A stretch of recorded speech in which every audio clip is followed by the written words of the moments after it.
നമസ്കാരം സുഹൃത്തുക്കളെ, സുഖം എല്ലാവർക്കും. ഭയങ്കര ഭയങ്കര സംഭവങ്ങളാണ് നാട്ടിൽ നടക്കുന്നത്. അഖിൽ മലാറിൻ്റെ പുനർചിന്ത,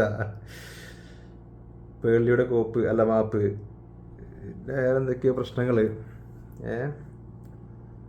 അപ്പോൾ അതൊക്കെ കണ്ടുകൊണ്ടിരിക്കുമ്പോഴാണ് സജിന എന്ന് പറഞ്ഞ വ്യക്തിയുടെ ഒരു വീഡിയോ വീണ്ടും കണ്ടത്.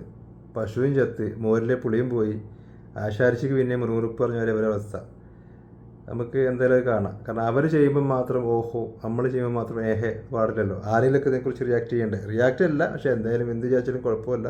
നമുക്കൊന്ന് കാണാം. സജീന വ്ളോഗ്സിലെ പുതിയൊരു വീഡിയോയിലേക്ക് എല്ലാവർക്കും സ്വാഗതം. അതെ, എന്റെ ഈ ചാനൽ ആദ്യമായിട്ട് കാണുന്നവരാണെങ്കിൽ ഈ ചാനൽ ഒന്ന് സബ്സ്ക്രൈബ് ചെയ്തേക്കണേ. അതല്ല, ഫേസ്ബുക്ക് പേജിലാണ് കാണുന്നെങ്കിൽ ആ പേജ് ഒന്ന് ഫോളോ ചെയ്തേക്കണം. വീഡിയോ ഇഷ്ടപ്പെടുകയാണെങ്കിൽ ഫുള്ള് കാണണേ. കണ്ടിട്ട് ഇഷ്ടപ്പെടുകയാണെങ്കിൽ ഒരു ലൈക്ക്, ഒരു കമന്റ്, ഒരു ഷെയർ തരാൻ മറക്കല്ലേ. അപ്പോൾ ഇന്ന് വന്ന വീഡിയോ ഏതാണെന്ന് വെച്ചാൽ, പ്രത്യേകിച്ച് ഒരു കണ്ടന്റും എടുക്കുന്നില്ല, പക്ഷെ സോഷ്യൽ മീഡിയയിൽ നടക്കുന്ന ഒരു ഭയങ്കരമായിട്ടുള്ള ഒരു കോമഡി. പ്രത്യേകിച്ച് ഒരു കണ്ടന്റും എടുക്കുന്നില്ല എന്ന് പറഞ്ഞാൽ പിന്നെ എന്തിനാണ് കഴിഞ്ഞു പോയ ഒരു വിഷയമായിട്ട് ഉള്ള ഒരു കാര്യത്തിന് എടുക്കാൻ നിൽക്കണം? എന്തിനാണ്? ഇഷ്ടം പോലെ കണ്ടന്റ് ഉണ്ട് അവിടെ. അഖിൽ മാലാറുണ്ട്, പേളിമാണിയുണ്ട്, വേറെ ഇഷ്ടം പോലെ ഉണ്ട് അവിടെ. എനിക്ക് സത്യസന്ധമായിട്ട് പറഞ്ഞാൽ വളരെ കോമഡി ആയിട്ടാണ് എനിക്ക് ഫീൽ ചെയ്യുന്നത്. കാരണം ഇപ്പൊ നടക്കുന്ന ഏറ്റവും വലിയ പ്രശ്നങ്ങളൊക്കെയാണ് നമ്മുടെ നീറ്റ് പരീക്ഷയുടെ ആ ഒരു വിഷയവും സമരവും, അതിൽ ആൾക്കാർ മരണപ്പെടുക വരെ ചെയ്തു. അങ്ങനെയുള്ള ഒരു സംഭവമാണ് ഏറ്റവും കൂടുതലായിട്ട് നടക്കുന്നത്. സോഷ്യൽ മീഡിയയിൽ ഇങ്ങനെ കറങ്ങിക്കൊണ്ടിരിക്കുന്ന, പുതിയ വാർത്ത വന്നുകൊണ്ടിരിക്കുന്ന ആ ഒരു വിഷയമാണ്. ആ ഒരു വിഷയത്തിൽ പോയി സംബന്ധിച്ച് അത് ക്ലിയർ ചെയ്ത് മടങ്ങി വന്ന ഒരു ധീര യോദ്ധാവിന് കിട്ടുന്നതിനേക്കാൾ കൂടുതൽ ഹൈപ്പാണ് കിട്ടിയിരിക്കുന്നത് സന്ദീപിന്. നിങ്ങൾക്ക് എന്താ സന്ദീപിന് ഹൈപ്പ് കിട്ടിയതിൽ വല്ല വിഷമമുണ്ടോ? നിങ്ങളൊരു കള്ളക്കേസ് കൊടുത്ത് ആ കേസിൽ അവനെ അറസ്റ്റ് ചെയ്ത് കൊണ്ടുപോയി, അവനെ വിളിച്ചു വരുത്തി, അറസ്റ്റ് ചെയ്തിട്ടാണ് അറിയില്ല, വിളിച്ചു വരുത്തി അവനെ വിട്ടു. നമ്മളിപ്പോൾ ഒരു ബലാത്സംഗം ചെയ്ത ഒരാളെ ഇന്നേ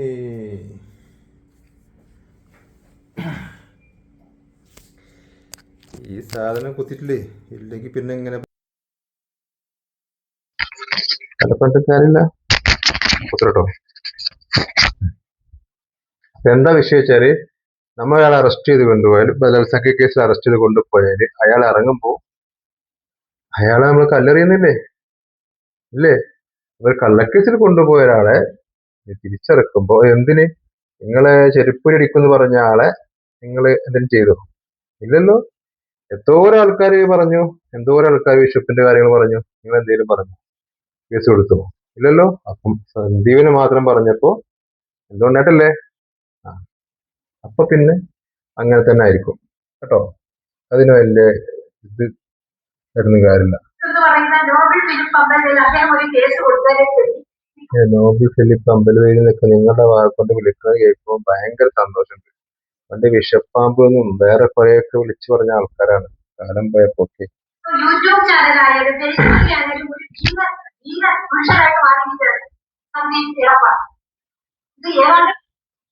ആണെങ്കിൽ ഇറങ്ങാറുണ്ടോ? സംഘമുണ്ടോ? നിങ്ങൾക്ക് അവൻ എടുക്കുന്ന കണ്ടന്റ് ആണ് അവൻ ആ ലെവലിൽ എത്തിക്കുന്നത്. നിങ്ങൾ എടുക്കുന്ന കണ്ടന്റ് എന്താണ് അത് നോക്കിയാൽ മതി കേട്ടോ. ഇത്രയും ആൾക്കാര് പറഞ്ഞിട്ട് അവനെ മാത്രല്ലേ അതിനെ കുറിച്ച് കുറെ പറഞ്ഞുതരാം.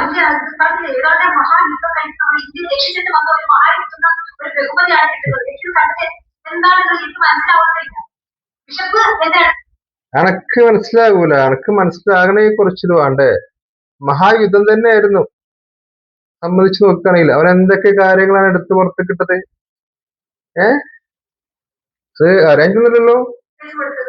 അദ്ദേഹത്തെ വ്യക്തിഹത്യ ചെയ്യുന്നു. അദ്ദേഹത്തിനെതിരായിട്ട് വീഡിയോ ചെയ്തുകൊണ്ടിരിക്കുന്നു. അത് നിർത്തലാക്കണം.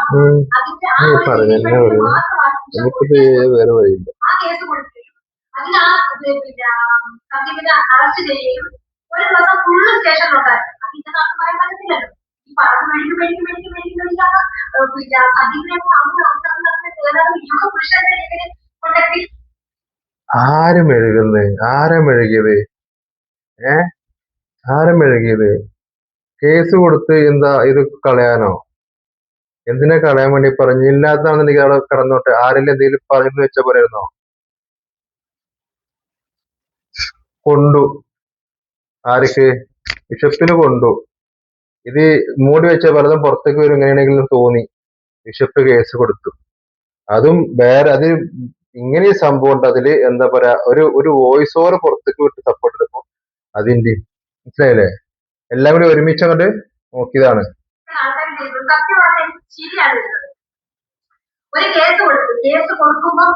ഈ ശരിക്കരുത് കേട്ടോ, കാര്യം പറഞ്ഞാൽ മതി. കാര്യമാണ് പറയുന്നത്. എന്റെ ഉദ്ദേശം എന്താണ്? അവർക്ക് എന്നെ മോശം പറയുക, എന്റെ ലൈഫിൽ കളിക്കുകയൊക്കെ ചെയ്യുമ്പോഴത്തേക്ക് അതിന് എന്നെ നമ്മൾ കേസ് കൊടുക്കും. അപ്പൊ നമ്മുടെ ഉദ്ദേശം എന്താണ്? അവരെ തൂക്കിക്കൊള്ളണമെന്നുള്ളതാണ്. ഒരിക്കലുമല്ല. അവരെ ജാമ്യം കിട്ടണം, ഒക്കെ ആക്കണമെന്നുള്ളതാണ്. ഒരിക്കലുമല്ല. നമുക്ക് ജീവിക്കേണ്ടത് എന്താണ്?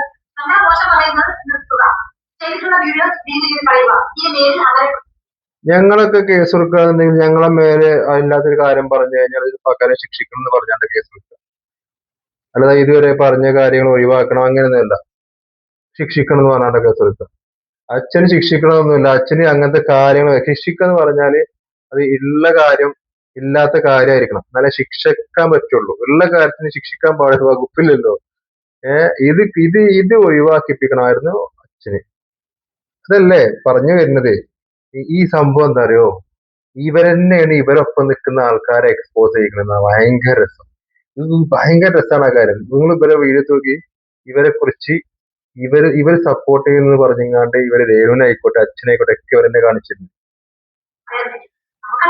നമ്മുടെ ആവശ്യം അത്രേ ഉള്ളൂ. ആ ആവശ്യമാണ്. അപ്പൊ ഒരു ദിവസം ഫുൾ സ്റ്റേഷനിൽ അല്ലെങ്കിൽ ഇപ്പൊ ഈ മാസം എന്തെങ്കിലും മാസം വീഡിയോ ഒക്കെ ചെയ്യാം.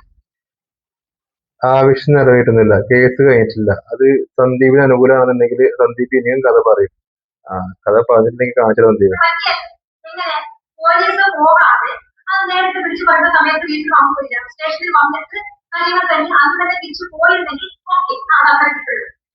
അതിനെക്കാട്ടി കുറച്ചുകൂടി ഹൈപ്പ് കിട്ടിയത് ഈ സ്റ്റേഷനിൽ പോലീസുകാരെ വീട്ടിൽ ചെന്ന് കൊണ്ട് സ്റ്റേഷനിൽ വന്നിട്ട് ഒരു പരാതി കിട്ടിയ ഒരാളെ മിനിമം ഒരു പിക് പോക്കറ്റിനെങ്കിലും ഒരാളെ വിളിച്ച് പിടിച്ചു കഴിഞ്ഞാല്, വെറുതെ ഒരു പരാതി കിട്ടി സംശയത്തിന്റെ പേരിന് പിടിച്ചു കഴിഞ്ഞ ഒരാളെ അരമണിക്കൂറിന് വിട്ട ചരിത്രമല്ല പോലീസ് സ്റ്റേഷനില്.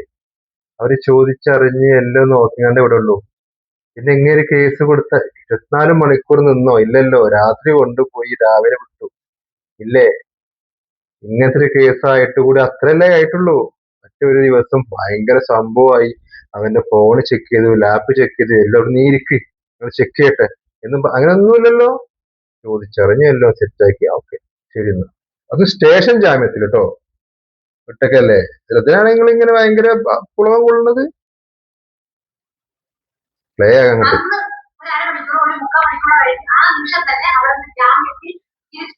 അരമണിക്കൂറോ 3/4 മണിക്കൂറോ കൊണ്ടും വിട്ട ചരിത്രമില്ല. ഒരു കേസിൽ പിക് പോക്കറ്റ് സാധാ കുഞ്ഞിക്കേസിൽ പിടിച്ചാലും അരമണിക്കൂർ കൊണ്ട് വിട്ട ചരിത്രം പോലീസിലില്ല. നിങ്ങൾ എന്താ അറിയോ, നിങ്ങൾ വിചാരിച്ച പോലെ നടന്നില്ല. അതിന്റെ സങ്കടം നിങ്ങൾക്ക് നല്ലോണ്ട്. അവിടെ കിടന്ന് കരഞ്ഞു മരിക്കുക. കരച്ചില് കാണുമ്പോൾ ഭയങ്കര സന്തോഷമാണ്. ശേഷം ജാമ്യത്തിൽ പോവുകയുണ്ട്. അപ്പൊ ഇതിനകത്ത് വേറെ ഒരുപാട് ആൾക്കാർ ജാമ്യത്തിൽ ഡൽഹിയിൽ ഒരാളെ അർത്ഥങ്ങളൊക്കെ എന്ന് പറയുന്നത് സ്റ്റേഷൻ ജാമ്യത്തിൽ തന്നെയാണ് വിളിച്ചിരിക്കുന്നത്. പിന്നെ ഈ സ്റ്റേഷൻ ജാമ്യത്തിലൊക്കെ എന്റെ അറിവ് കറക്റ്റ് ആണോ അറിയില്ല. ഈ സ്റ്റേഷൻ ജാമ്യത്തിൽ വിടുക എന്ന് പറഞ്ഞാൽ അത്രക്കും സില്ലിയായ കാര്യത്തിനെ വിടുക, എന്നാലേ സ്റ്റേഷൻ ഉത്തരവാദിത്തം ഏറ്റെടുക്കുള്ളൂ. അല്ലെങ്കിൽ ഒരാളെ കൊണ്ടുവരണം, ബാധ്യത വേറെ ആരും ഏറ്റെടുക്കൂല. മനസ്സിലായോ? സ്റ്റേഷൻ ജാമ്യം എന്ന് പറഞ്ഞു കഴിഞ്ഞാല് അത്രക്കും ചെറിയ കാര്യം കണ്ടോല. ഞങ്ങള് ജാമ്യത്തിൽ എന്ന് പറഞ്ഞത് അതുപോലും അറിയില്ല നിങ്ങൾക്ക് ആർക്കും.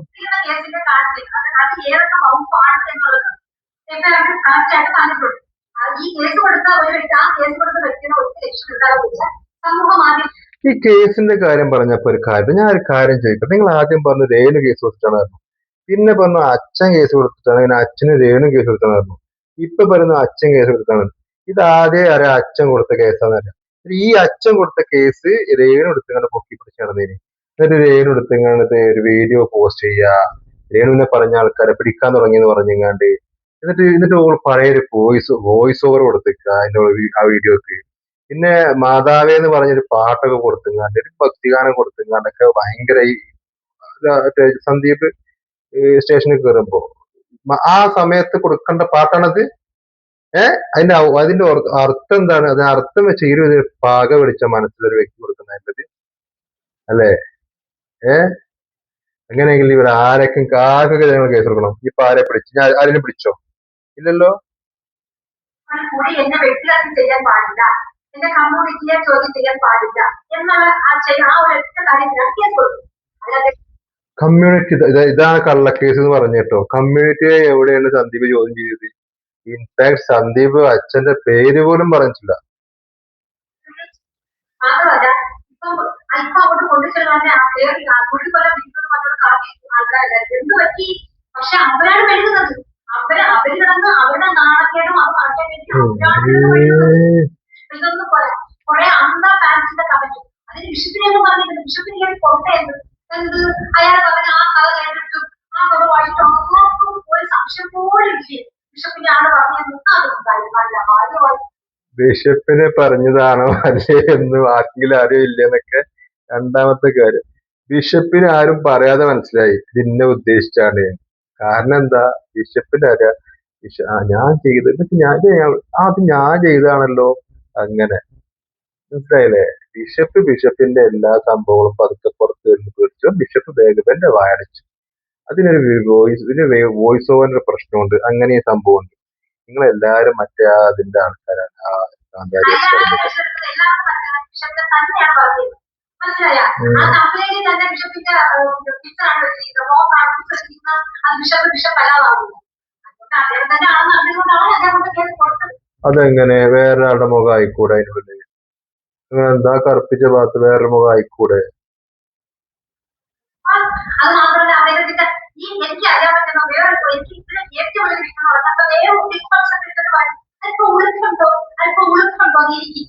ആവശ്യത്തിന് ഉടുപ്പുണ്ട് അന്ന് ഇല്ല. ആ വിഷയത്തിൽ ഉളുപ്പില്ല. ഉളുപ്പുണ്ട് അതിൽ ഈ വിഷയം ഇപ്പൊ ഇരിക്കൂല. ഈ രേണുവിന്റെ PR ചെയ്ത് ഇങ്ങനെ നടക്കണ്ടാവും. ഈ ഇപ്പൊ എന്തിനാ ഈ വിഷയം എടുത്തത്? എനിക്ക് ഉളുപ്പില്ലാത്തതിന് എടുത്താൽ മതി കേട്ടോ. അച്ഛൻ മിനിയാന്നൊരു വീഡിയോ ഇട്ട് അച്ഛൻ നിർത്തി. സന്ദീപിന്റെ വഴിക്ക് പോണു. പിന്നെ നീ എന്തിനാ വിഷയം എടുത്തത്? അനക്ക് ഉളുപ്പില്ലാത്തോണ്ടാണ്. അല്ലാതെ എന്താ പറയാ? പക്ഷെ നിങ്ങളോ ഞാൻ ബിഷപ്പിനെതിരെ ആദ്യമായിട്ട് ബിഷപ്പിനെതിരെ അതെനിക്ക് അഭിമാനത്തോടുകൂടി പറയും. കാരണം ആദ്യമായി വീഡിയോ ഇട്ട വ്യക്തി ആദ്യമായി ബിഷപ്പിന്റെ കാല് പോയി പിടിച്ച വ്യക്തി ആണ്. അങ്ങനെ ഫുള്ളും പറ എന്നാലല്ലേ ഇനി അത് കറക്റ്റ് ആകുള്ളൂ. അന്ന് അദ്ദേഹം ചെയ്ത കുറച്ച് വീഡിയോസ് കണ്ടു. അതിനെ എനിക്ക് റിയാക്ട് ചെയ്യാൻ ഞാൻ ചെയ്തിട്ടുള്ളൂ. പിന്നെ എനിക്ക് ഞാൻ റിയാക്ട് ചെയ്യുന്ന കണ്ടുകൊണ്ട് കുറെ ആൾക്കാർ കുറെ കമന്റ് ആ കമന്റ് തന്നത് ബിഷപ്പിന്റെ ബന്ധുക്കൾ തന്നെയാണ്. മനസ്സിലായ? എനിക്ക് കുറച്ച് നെഗറ്റീവ് മെസ്സേജുകൾ ഒന്ന് പബ്ലിഷ് ചെയ്യുമോ, ഇതൊന്ന് വായിക്കുമോ, ഇതെല്ലാം തെളിവ് ഇപ്പോഴും വായിക്കുമോ എന്ന് പറഞ്ഞതിന്റെ അടിസ്ഥാനം ഇവരുടെ പ്രശ്നം എന്താ പറയുക? ഒരു കാര്യം, ഇവരുടെ കയ്യിൽ എല്ലാ തെളിവുകളും ഉണ്ട്. പക്ഷെ ഇവർ പുറത്തൊന്നും വിടില്ല. എന്റെ കയ്യിലുണ്ട്, തെളിവുകളുണ്ട് കേട്ടോ. നമ്മൾ പുറത്തു വിടൂല. അങ്ങനെയാണ് കാര്യം. മാത്രമാണ് ഞാൻ ആ കമന്റുകളെല്ലാം വായിച്ചത്. മനസ്സിലായി? അല്ലാതെ ഞാൻ ക്രിയേറ്റ് ചെയ്ത ഒരു കഥ ഉണ്ടാക്കി ക്രിയേറ്റ് ചെയ്ത് മറ്റുണ്ടാക്കി അമ്മ ഒന്നും ചെയ്തിട്ടില്ല. അപ്പോ അന്ന് ഈ ഇത്രയും മാത്രം നെഗറ്റീവായിട്ട് ബിഷപ്പ് ഈ സോഷ്യൽ മീഡിയയിൽ ഇറങ്ങിയപ്പോൾ ഞാൻ മാത്രമല്ല അതിന് നെഗറ്റീവായിട്ട് അതിനെ എടുത്ത് റിയാക്ട് ചെയ്യാൻ അങ്ങനെ ഒരു റിയാക്ഷൻ വീഡിയോ ഞാൻ ഇട്ട് വന്നിട്ടുണ്ട്. ഈ യൂട്യൂബിലുള്ള നിങ്ങളെ റിയാക്ഷൻ വീഡിയോ ആയിരുന്നു കിട്ടുന്നത്? ആയിരുന്നോ? നിങ്ങൾ അന്ന് അച്ഛനെ പറഞ്ഞ വർത്താനങ്ങളൊക്കെ പോയി നോക്കിയേക്കണം. നിങ്ങളും രേണുവും കൂടി പറഞ്ഞിരുന്ന വർത്താനം അച്ഛൻ അത്രയൊന്നും ഇവിടെ ആരും പറഞ്ഞിട്ടില്ല കേട്ടോ. നിങ്ങൾ പറഞ്ഞ എന്തൊക്കെ അച്ഛനെ നിങ്ങൾക്ക് മുഴുവൻ അറിയില്ല. അച്ഛനയച്ച വോയിസ് ഞങ്ങളുടെ അച്ഛന് രേണുവിനയച്ച വോയിസ് രേണുവിന്റെ ഫോണിൽ ഇപ്പോഴും ഉണ്ട്. എന്തൊക്കെ നിങ്ങൾ പറഞ്ഞിരുന്നത്? അതുപോലെ ഒന്നും ആരും അച്ഛനെ കുറിച്ച് ഇല്ലാത്തൊന്നും ഇവിടെ പറഞ്ഞിട്ടില്ല കേട്ടോ. നമ്മുടെ തലവഴിയില് ഈ കഴിഞ്ഞ ഒരാഴ്ചക്ക് മുന്നേ വരെ ആ ഒരു പേര് പറഞ്ഞ് എന്നെ ഹാസ്യം ഇത് ഇനി സംസാരിക്കണ്ട. കാരണം ഇനി പറഞ്ഞെന്നെ പറയുന്നത് ഇവന് എനിക്ക് അതിന്റെ അത് ഞാനും പറഞ്ഞെന്നെ ഉത്തരം പറയേണ്ടി വരും. അപ്പൊ ഇത് എന്താന്ന് വെച്ചാല് ഇത് സന്ദീപിനെതിരെ ഇപ്പോഴൊന്നല്ല, അത് തുടങ്ങി വെച്ചിട്ടുണ്ട്. എപ്പോഴും ഇങ്ങനെ പൊട്ടിങ്ങനെ വരും. സന്ദീപിനെതിരെ കേസ് കൊടുത്ത് രേണുസുതിയാണ്, അതാണ് ഇതാണ് എന്താ പറയാ, അത് അച്ഛനല്ല മറ്റൊരു മറിച്ചെന്നും പറഞ്ഞു അങ്ങനെ ഇവര് പറഞ്ഞുണ്ടാക്കുന്നുണ്ട്. ഏഹ് സന്ദീപിനെതിരെ ആരാ കേസ് കൊടുത്തത്, എന്താ കേസ് കൊടുത്തത്, എല്ലാവർക്കും അറിയുന്ന കാര്യം. എന്നിട്ട് ഇവര് വന്നിങ്ങാണ്ട് ഇങ്ങനെയൊക്കെയാണ് പറയുന്നത്. ഇത് ആരും ഉണ്ടാക്കുമ്പോ ഇവര് വന്നു പിന്നെ ഈ സന്ദീപിന്റെ വിഷയം അല്ലെങ്കിൽ ഇത് സംസാരിക്കാതിരിക്കുന്ന വിഷയമൊക്കെ എടുത്ത് സംസാരിക്കുന്നുണ്ട്. നമ്മളടുത്ത് പറയും നമ്മള് രേണുവിന്റെ വിഷയം എടുക്കുന്നില്ലേ, രേണു എന്തെങ്കിലും ഒരു ഒരാളടുത്ത് വന്നിങ്ങാണ്ട് അയാളെ കുറ്റമായിട്ട് പറഞ്ഞാലോ അല്ലെങ്കിൽ ഒരു വേറെ രീതിക്ക് ഇതിൽ സംസാരിച്ചാലോ മാത്രം നമ്മൾ എന്ത് റിയാക്ട് ചെയ്യുന്നത്. അതായത് രേണു പോയി ഒരേ എക്സ്പ്രസ് ഇട്ടുകൊണ്ട് പല പാർട്ടിനും ഒരേ എക്സ്പ്രസ് ഇട്ടുകൊണ്ട് ആക്ട് ചെയ്ത് നമ്മളൊന്നും എന്തെങ്കിലും പറയണ്ടോ? ഇല്ല, ഒന്നും പറയുന്നില്ല. അവര് പല വീഡിയോ ചെയ്യുന്നുണ്ട്, എന്തെങ്കിലും പറയുന്നുണ്ടോ? ഇല്ല. പക്ഷെ അവര് നമ്മളടുത്ത് വന്നിങ്ങാണ്ട് അവരങ്ങനെ ഇവരിങ്ങനെ ചെയ്യാത്ത കാര്യങ്ങൾ അങ്ങനെ പറഞ്ഞ് ഒരു നെഗറ്റീവ് പബ്ലിസിറ്റിക്ക് വേണ്ടിയിട്ട് ഇല്ലാത്ത കള്ളം പറഞ്ഞു വരുമ്പോ നമ്മൾ റിയാക്ട് ചെയ്യുന്നു. അത്രേ ഉള്ളൂ കേട്ടോ. ഇത് കണ്ടപ്പോ ഇതിനെ കുറിച്ച് സംസാരിക്കണം തോന്നി, പറയണം തോന്നി, ആരെങ്കിലൊക്കെ പറയണ്ടേ, അത് ജസ്റ്റ് പറഞ്ഞു എന്നേ ഉള്ളൂ. അപ്പൊ ഇത് ഞാൻ പറയാതെ ഇത് ഇപ്പൊ ചോദിക്കുന്നത് നിനക്ക് ഇവരേ ഉള്ളൂ എന്ന് ചോദിക്കുന്ന ഒരു കമന്റ് കണ്ടു. ഷെഫിനാബിയുടെ ഒപ്പം നിങ്ങണ്ടല്ലേ അവർ സ്വർണ്ണക്കട്ട് കിട്ടിയോ ചോദിക്കുന്നുണ്ട്. അപ്പൊ ഈ ഷെഫിനാബിക്കെതിരെ സംസാരിക്കുക അങ്ങനെ എന്തോ ഒരു കമന്റ് കണ്ടു ഞാൻ. നമ്മള് എന്താ പറയാ, എനിക്ക് ഭയങ്കര ഇഷ്ടമാണ് അവരെ, എനിക്ക് ഭയങ്കര ഇഷ്ടമാണ് അവരെ. നമ്മള് എന്താ പറയാ അവരുടെ ഒരു എന്താ പറയാ ഒരു എടുക്കുന്ന വിഷയങ്ങളായിക്കോട്ടെ, സംസാരിക്കുന്നതായിക്കോട്ടെ. അപ്പൊ ഈ ദയ എന്ന് പറയുന്ന പെണ്ണിനെ ഒരുപാട് സപ്പോർട്ട് ചെയ്ത് സംസാരിച്ചപ്പോ ഞാൻ അന്ന് അവിടെ പോയി ഞാൻ വിമർശിച്ചതാണ്, നിങ്ങൾ ഇങ്ങനെ സംസാരിക്കരുത്. അപ്പൊ സജിന എന്ന് പറഞ്ഞ ആളുടെ തെറ്റുകുറ്റങ്ങൾ അത് മാഞ്ഞു പോണ പോലെയാണത്, നിങ്ങൾ അത് സൈഡിലേക്ക് വെക്കുന്ന പോലെയാണെന്നൊക്കെ പറഞ്ഞ് ഇങ്ങനെ സംസാരിച്ചിരുന്നു. അപ്പൊ എനിക്കൊരു ഉത്തരം തന്നായിരുന്നു, എനിക്ക് ഓർമ്മയില്ല. പക്ഷെ ഞാൻ പിന്നെ നിങ്ങളിങ്ങനെ വല്ലാതെ സംസാരിക്കുമ്പോ എന്താ പറയാ ആൾക്കാര് നിങ്ങളെ കുറിച്ച് തെറ്റിദ്ധരിക്കും, നിങ്ങളുടെ ക്രെഡിബിലിറ്റിനെ ബാധിക്കും എന്നൊക്കെ പറഞ്ഞുകൊണ്ട് ഞാൻ കുറച്ച് വലിയൊരു കമന്റ് അയച്ചു കൊടുത്തായിരുന്നു. അതോടുകൂടി ഞാൻ പിന്നെ സംസാരിച്ചിട്ടില്ല. പിന്നെ വീഡിയോ കാണും, കമന്റ് കൊടുക്കുന്നതല്ലാതെ, മനസ്സിലായില്ലേ? അത് നമുക്ക് ഇഷ്ടമുള്ള ആളുടെ തെറ്റ് ചെയ്ത് കഴിഞ്ഞാൽ പറഞ്ഞു കൊടുക്കുക എന്നല്ലാതെ കച്ചറുണ്ടാക്കി പോകുന്നില്ല. ഒരുപാട് ആവർത്തിക്കുമ്പോഴല്ല നമ്മളെ ചെയ്യേണ്ട ആവശ്യമുള്ളൂ. ഇപ്പൊ 2-3 ദിവസം മുന്നേ ലൈവിൽ വന്നപ്പം ഏതോ ഒരു കുട്ടി, ഒരു പെണ്ണ്, ഒരാണോ ചോദിച്ചപ്പോ ഒരു സബ്സ്ക്രൈബർ ചോദിച്ചപ്പം പറയുന്നുണ്ട്, എന്താ പറയാ എന്റെ കാഴ്ചപ്പാട് പോലെ എന്റെ കാഴ്ചപ്പാടിനനുസരിച്ച് എനിക്ക് പറയാൻ പറ്റുള്ളൂ, എന്റെ ചിന്താഗതിക്ക് അനുസരിച്ച് എനിക്ക് പറയാൻ പറ്റുള്ളൂ എന്ന് പറയുന്നുണ്ട്. ശരിയാണ്, നമ്മള് സജിനയെ മാത്രം ഫോക്കസ് ചെയ്തപ്പം അവിടെ മറിഞ്ഞു പോയത് ദിയ ആണ്, അല്ലെങ്കിൽ അവിടെ കൂടെയുള്ള ബാക്കിയുള്ളവരാണ്. അല്ലെങ്കിൽ ദിയയെ കുറിച്ച് പറയുമ്പോൾ അതുപോലെ സജിനയെ മറിഞ്ഞു പോകുന്നത് നമുക്കും തോന്നും. അപ്പം നമ്മൾ സജിനയെ കുറിച്ച് സംസാരിക്കുന്ന സമയത്ത് അവര് ദിയയുടെ പ്രശ്നം എടുത്ത് സംസാരിച്ചു, അത്രേ ഉള്ളൂ. അല്ലാതെ ഒരു ദിയയെ സപ്പോർട്ട് ചെയ്യാൻ അങ്ങനെ ചിന്തിച്ചപ്പോൾ എനിക്ക് അങ്ങനെ തോന്നി. കാരണം അവർ സജിനയെ ന്യായീകരിച്ചില്ല, പക്ഷെ സജിനയുടെ വിഷയം അവരെടുത്തില്ല. കാര്യങ്ങൾ പറഞ്ഞു എന്നല്ലാതെ അതൊരു വലിയൊരു സംഭവമൊക്കെ എടുത്തില്ല. പകരം ആരും പറയാത്ത, അല്ലെങ്കിൽ ഇപ്പം സജിനയെ അടിക്കാൻ ദിയയെ വടിയാക്കി ദിയെ എന്താ പറയുക, ദിയ അങ്ങനെ പറഞ്ഞു എന്ന് പറഞ്ഞ് സജിനയെ മാത്രം ഫോക്കസ് ചെയ്തപ്പോ അവര് ദിയയെ അങ്ങെടുത്തിട്ട് ആ കാര്യം സംസാരിച്ചു, അത്രേ ഉള്ളൂ. അപ്പം കാരണം നമ്മൾ വിചാരിക്കുന്ന പോലെ വേറൊരാൾ സംസാരിക്കണം എന്ന് നമുക്ക് വാശി പിടിക്കാൻ പറ്റില്ലല്ലോ. അപ്പൊ ഇത് ഈ കമന്റിന് കൊടുത്തൊരു മറുപടി കമന്റിനായിട്ട് കൊടുക്കണം എന്ന് വിചാരിച്ചിരുന്നു. പക്ഷെ ഇനിയിപ്പോ അതിനായിട്ട് വീടാൻ വയ്യ, പറയാം. അപ്പം അതുകൊണ്ടാണ് ചില കാര്യങ്ങൾ നമുക്ക് കാണുമ്പോൾ നമുക്ക് കമന്റ് ഇടാൻ താഴെ തോന്നും. ഈ കമന്റിന് പകരം ഞാൻ ഇടുന്നതാണ് എന്റെ വീഡിയോസ്. ചിലത് റിയാക്ഷൻ ആയിക്കാരം, ചിലത് നമ്മൾ വീഡിയോ കാണുമ്പോൾ താഴെ കമന്റ് ചെയ്താൽ നമുക്ക് എല്ലാവർക്കും തോന്നും ഒരു കമന്റ്, അപ്പൊ തോന്നുന്ന കമന്റ്. അതാണ് ഞാൻ വീഡിയോ ആക്കി ഇടുന്നത്. ആ വീഡിയോ സംസാരിക്കുമ്പോൾ കുറെ കാര്യങ്ങൾ പിറകെ വരുന്നത് നമുക്ക് ഇതിനെ സംസാരിക്കല്ലേ, അപ്പൊ അങ്ങനെ വരുന്നതാണ് കേട്ടോ. അതാ ആർക്കെങ്കിലും അതൊരു ഇതായിട്ട് തോന്നുന്നുണ്ടെങ്കിൽ ക്ഷമിക്ക് കേട്ടോ.